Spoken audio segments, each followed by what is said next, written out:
Qu'est-ce qu'on trouve dans ce beau livre de la cuisine du Grand Véfour? C'est la première fois que j'écris un livre avec l'histoire du Grand Véfour, donc 130 ans d'histoire, toutes les grandes personnalités qui sont venues, les présidents de la République, des anecdotes sur ce Grand Véfour, et 22 ans de recettes, 22 ans que je suis au Grand Véfour, et 22 ans de recettes que je fais partager. Est-ce que vous donnez dans ce livre la recette, une de vos recettes que je préfère, les fameuses ravioles de foie gras? Vous m'aviez même confié qu'un client l'exigeait en entrée et en plat et qu'il avait boudé le jour où vous l'aviez retiré de la carte. Oui, vous avez bon souvenir, c'est vrai, on a un client qui prend ce plat du début à la fin, même en dessert. Pour lui, c'est un plat fétiche. Mais c'est ça qui est bien, c'est que chaque recette, en fin de compte, a vraiment une histoire.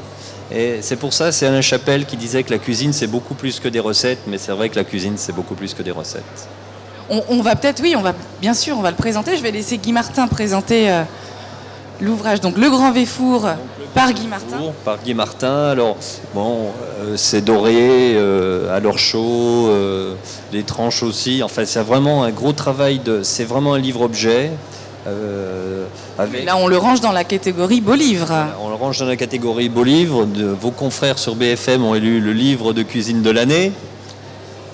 Et puis voilà, donc là, il y a l'histoire du Grand Véfour avec ce palais royal, des photos de Woody Allen, qui est un habitué, de Cocteau, de Jean Marais, de Colette. Voilà, toute l'histoire du Grand Véfour. On pense que pour la première fois, la fourchette a été utilisée dans un restaurant au Grand Véfour.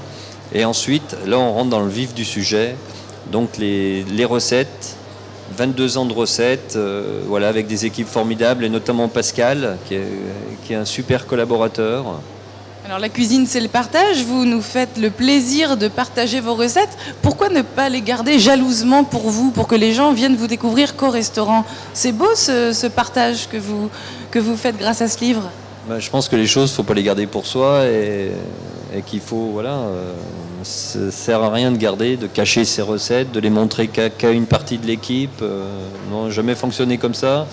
Je trouve qu'il faut transmettre aux plus jeunes, voilà, que la transmission est importante. C'est pour ça aussi qu'on s'implique beaucoup dans les écoles.